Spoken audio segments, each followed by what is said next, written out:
Tonight on Legend Quest, they head to the Holy Land, looking for an ancient relic with the power to enslave demons. King Solomon's Ring. This here would be the perfect place to hide something like the ring. Then I journeyed to Northern Europe to find a collection of treasures that united a kingdom. Look at this. There's treasures beneath our feet. Right here, underneath this water, is a chamber. Oh my goodness, Kinga, here it is. My name is Ashley Cowie. I'm an author and archaeological explorer, specializing in ancient symbols and mysterious legends. I've spent years studying some of the world's most fascinating relics. Now I'm on the hunt to find out where they are. Some would hope that these secrets remain hidden, but I'll leave no stone unturned to uncover the truth in my legend quest. Imagine a ring that gives you supernatural powers, super strength, the power to rule the world, just by slipping that ring on your finger. It sounds like something out of a comic book like the Green Lantern, but it's real, a legendary ancient relic called Solomon's Ring. History records that about 1,000 years before the time of Christ, the kingdom of Israel was guided by a wise and wealthy ruler, King Solomon. Legend says that the archangel Michael delivered to Solomon a magical ring, which bore the symbol of two interlaced triangles within a circle, the seal of Solomon. The ring was said to give the wearer supernatural abilities, the most incredible of which was the power to control demons. Solomon used the ring to enslave demons and forced them to build a sacred temple in Jerusalem. But one day, the demon king stole the ring from Solomon and hurled it into the sea, where it was swallowed by a fish. Solomon lost his crown and was forced to wander his kingdom as a peasant, starving and alone. With his last piece of gold, Solomon bought a fish to eat. Upon tearing it open, he miraculously discovered his lost ring inside. Solomon reclaimed his throne and continued to rule a prosperous Israel for the rest of his life. Upon his death, the ring was hidden away, its whereabouts disappearing into history. So in order to find the ring, we need to go to the heart of Solomon's kingdom, Jerusalem. Archaeologists have recently uncovered a 3,000-year-old wall, said to be the first physical evidence of Solomon's temple. This is where Solomon's ring was last seen. All of the foundations that we see around us, you know, they're from 1st century, 2nd century AD, and to consider we actually have traces of archaeology from the time of Solomon, I mean, that's completely new. That's something that's going to change history. We need to look for any hidden chambers, tunnels or rooms inside the ruins, which may have housed the ring.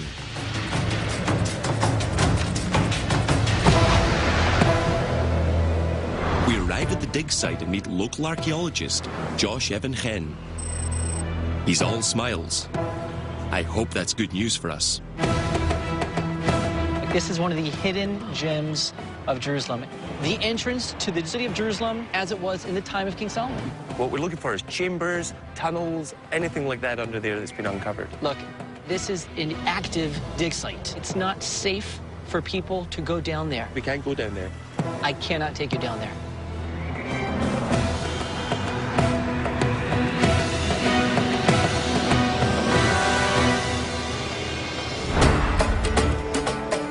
Maybe it was wishful thinking, getting access to such a sensitive site.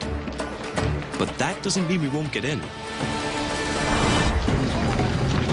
We head into the souk, the marketplace of Old Jerusalem. It's a busy place, filled with mystery and history. Yeah, but this is the street that Jesus dragged the cross up. Simon the Cyrene helped him and lifted it somewhere around here. We're stepping where Christ stepped. There's an antique shop in one of these back alleys. I know the dealer. He's got a bead on every precious relic that comes and goes, legally or otherwise. He just may know another way into Solomon's ruins. Here we are.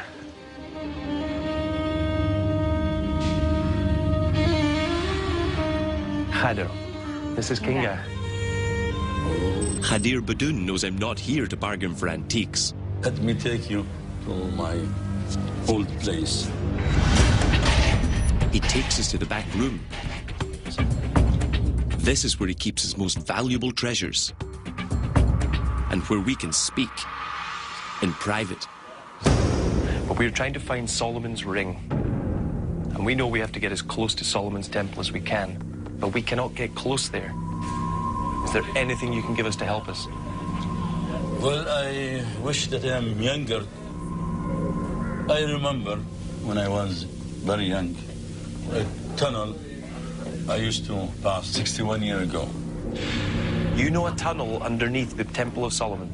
If you could show us this, that would be fantastic. Lucky for us, Khader has a good memory. We leave with his directions to the tunnel. And we're on our way. All right, guys, here's the cave.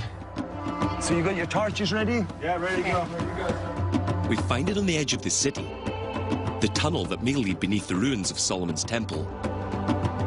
Solomon built his temple with sacred geometry and secrets hidden in the architecture. Hopefully we can find something in the design of these caves, pointing us to the location of the ring. This could have been used to transport artifacts in and out of Solomon's temple.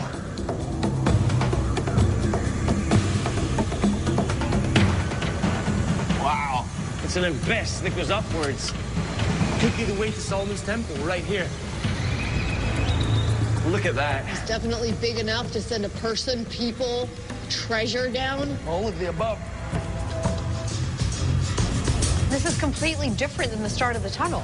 Yes, it is. We're moving upwards here. We seem to be raising. There's like steps here. Come and look at this. There's like a chamber up here above the tunnel system. It goes on further, and it seems to go up, probably taking us out right in the center of the ancient Temple of Solomon. Whoa! Guys, look at this. The tunnel dead ends in an underground chamber. It looks like the end of the line, but if the clues are here, it could be the beginning. Have a quick look here. Let's see if there's any holes. There's been effort taken to secure this part of the chamber. Someone built this to keep something in and to keep people out. Can you see that, Kinga? It's an archway. That doorway forms a triangle. One half of the Seal of Solomon. The other half being an inverted triangle. That could be a signature to tell us that the secret of the ring into this cave here, right to this chamber. We didn't find Solomon's ring, but we may have found a clue. I think that symbol above the doorway might point us to where the ring may have gone. The Star of David. That symbol came from Solomon's ring. These symbols were so important to these people. Holy sites and sacred landscapes were laid out using sacred symbols. Like a map. Exactly. Now, is it possible that Solomon used his seal to lay out his kingdom? And if he did, it might point us to where he took the ring. Look where we are right now. Right in the kingdom of Solomon, Jerusalem. If we lay Solomon's symbol over the map of Israel, with Jerusalem at the center, 6 holy cities of Solomon's kingdom fall on or about the points of the star. He may have used the seal as a compass to create his empire. But the most holy aspect of this symbol, the north, the apex of the clue we saw in the tunnel, points to Tel Megiddo.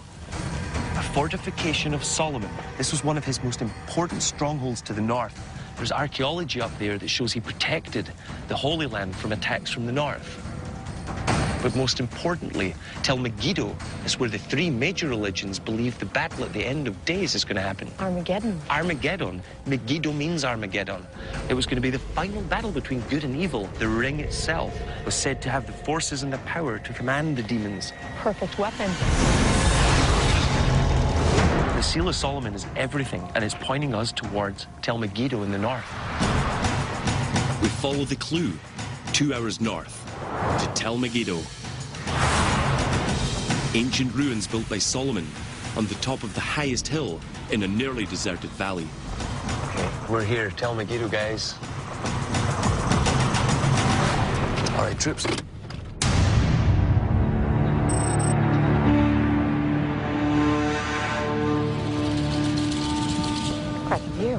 commands a view of the whole countryside, everywhere around it. You know who was boss when you looked up to a place like this. We're standing on the very hilltop where the end of days battle is supposed to take place. I need to see if I can find any clue or symbol relating to Solomon.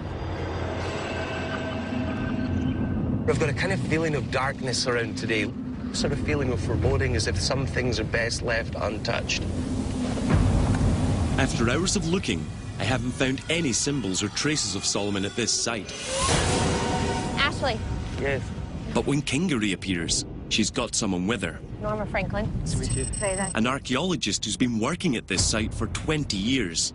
Maybe she'll be able to help us. We're looking for clues or any symbols or evidence to be relating to the Seal of Solomon, essentially Solomon's ring. Is there anything that's come up from this site like that? I can tell you we haven't found it here. But as we say in archaeology, absence of evidence is not evidence of absence. Since Norma's telling us there are no signs and symbols here, we have to find out where the people that lived here went. Maybe they'll have taken the ring with them. So when was this abandoned? I mean, when was the last inhabitation here? The people, after they stopped living up here, they went and lived down there. What, in the valley here?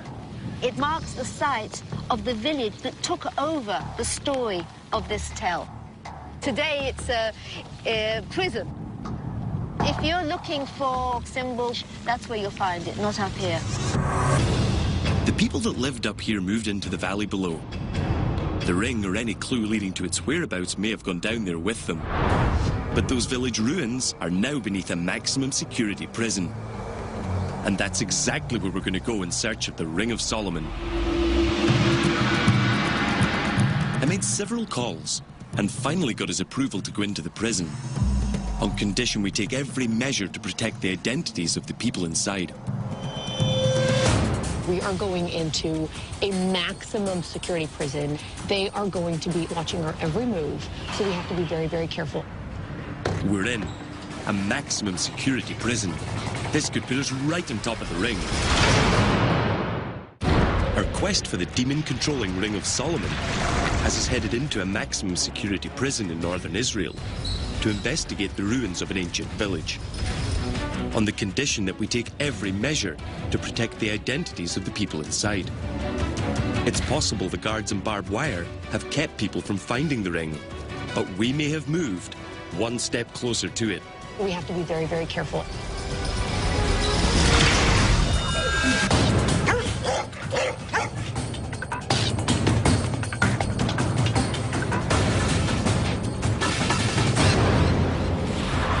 Now, we've come from the top of Tel Megiddo there, looking for the Ring of Solomon. So this is exactly where we should be in search of the ring. It's a big space, too. Yeah, it is. Minutes after we arrived, one of the archaeologists working the site came over to see what we were up to. After telling him about our search for Solomon's ring, I decided to take advantage of this opportunity and ask him about what they'd found at the site. Here we found a very large village from the Roman period, and inside the village, a prayer hall dedicated to Jesus Christ. Prayer hall? That's where ancient civilizations would install all their important symbology. That's exactly what I'm looking for. This place was built before Christianity became a religion. We have here 3 inscriptions. This is the mosaic. We put the sand just to protect. Okay, I would really, really like to see the inscriptions. Sand, we must keep it like this. Is there any way we could maybe just peel the sand a little? No, it's not possible to take out the sand. He wouldn't budge on moving the sand, but I convinced him it was crucial to my search, so he reluctantly agreed to retrieve pictures they had taken of the prayer hall floor. Yeah, okay.